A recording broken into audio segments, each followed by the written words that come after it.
Hello everyone. आज इस video में हम environment pollution and environment protection in India के regarding general concept and legal concept दोनों को शॉर्ट में कवर करेंगे एंड साथ में हम पीआईएल यानी कि पब्लिक इंटरेस्ट लिटिगेशन के कंसेप्ट को भी कवर करेंगे।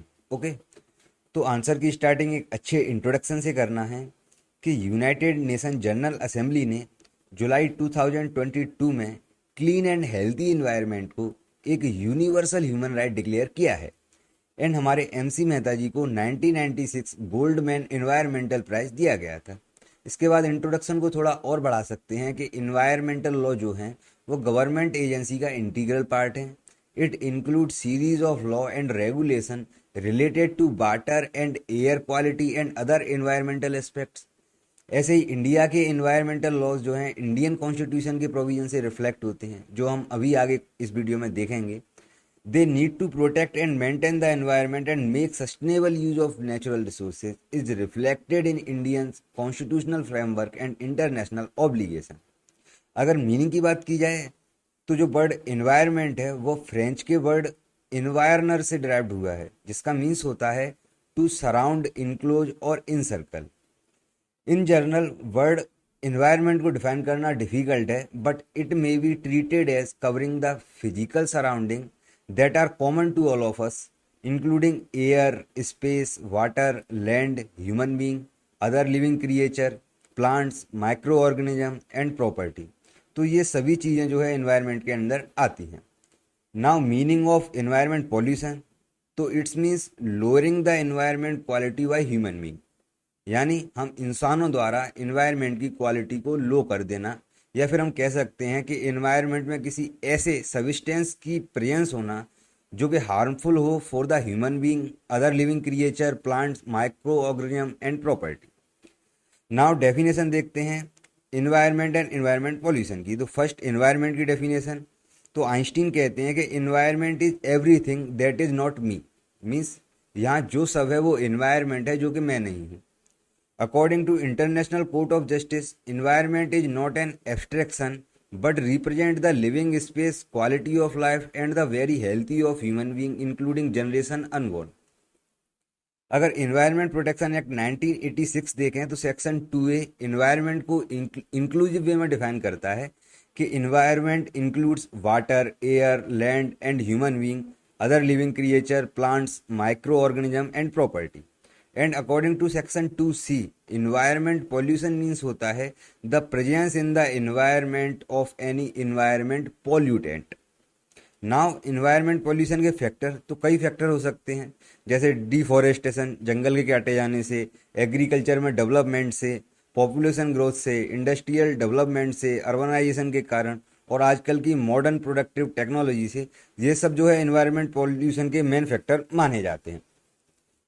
फिर कॉन्स्टिट्यूशन प्रोविजन के साथ हम एग्जाम में जो है इस डायग्राम को भी बना सकते हैं, जिसमें हम कॉन्स्टिट्यूशन के साथ साथ अदर इंडियन लॉज का जो है कनेक्शन एनवायरनमेंट प्रोटेक्शन से दिखा सकते हैं। जैसे कि इंडियन पिनल कोड का चैप्टर 14 जो कि पब्लिक न्यूसेंस से डील करता है, ऐसे ही सिविल प्रोसीजर कोड 1908 का section 91 and criminal procedure code के सेक्शन 134 134 को हम मेंशन कर सकते हैं। फिर कॉन्स्टिट्यूशन में हमें इन्वायरमेंट प्रोटेक्शन जो है 3 जगह देखने को मिलती है। फर्स्ट हम फंडामेंटल राइट में आर्टिकल 21 में देखते हैं। फिर directive principle of state policy में हम आर्टिकल 48A में देखते हैं एंड साथ में हम 47 को भी मेंशन कर सकते हैं। एंड थर्ड हम देखते हैं फंडामेंटल ड्यूटीज़ के अंदर आर्टिकल 51AG के अंदर। ओके, तो डीपीएसपी में आर्टिकल 47 कहता है कि स्टेट अपने सिटीजन के level of nutrition and standard of living का ध्यान रखेगी। ठीक है, तो इसमें इन्वायरमेंट भी इंक्लूड होता है, ठीक है, एक हेल्दी लाइफ के लिए। फिर आर्टिकल 48A कहता है कि स्टेट सेल इंडेवियर, यानी स्टेट यह प्रयास करेगी कि इन्वायरमेंट को प्रोटेक्ट एंड इम्प्रूव किया जा सके और कंट्री के वाइल्ड लाइफ एंड फॉरेस्ट को जो है सेफ गार्ड प्रोवाइड किया जा सके। ऐसे ही फंडामेंटल ड्यूटीज आर्टिकल 51AG में सिटीजन की ड्यूटी है protect and improve the natural environment including forest, lakes, river and wild life and to have compassion for living creature. फिर आर्टिकल 21 फंडामेंटल राइट की बात करें तो in the case municipal council Ratlam versus Vardichand and others 1980 में बोला गया कि article 21 के वर्ड लाइफ के under right to wholesome environment भी आता है, इसलिए इस राइट को जो है स्टेट के अगेंस्ट भी इन्फोर्स कराया जा सकता है।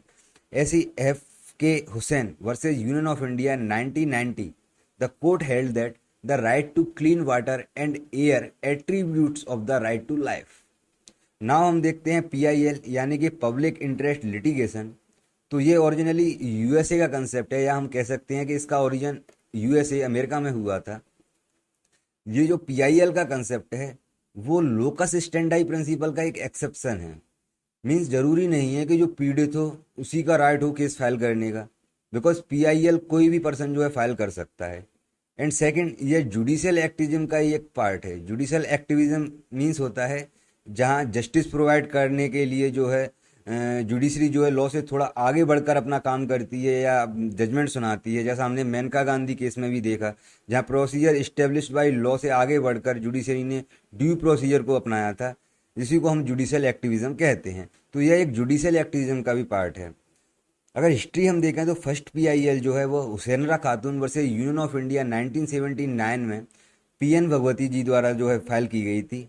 आई होप आप सबने इस केस के बारे में पढ़ा होगा, जो कि अंडर ट्रायल प्रिजनर्स के डील करता था एंड जिसमें स्पीडी ट्रायल को जो है एक फंडामेंटल राइट डिक्लेयर किया गया था।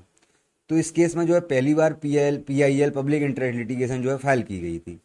अगर पीआईएल या पब्लिक इंटरेस्ट लिटिगेशन के मीनिंग की बात करें तो in the case SP Gupta versus union of India 1981 में जस्टिस पीएन भगवती जी ने पीआईएल को डिफाइन किया कि एनी मेंबर ऑफ पब्लिक या फिर कोई भी social group acting bonafidely for the benefit of public at large complaint file करता है तो उसे हम पीआईएल कहते हैं। सबसे इंपॉर्टेंट इसमें एलिमेंट है एक्टिंग बोनाफाइडली, वो बोनाफाइडली एक्टिंग कर रहा हो for the benefit of public at large.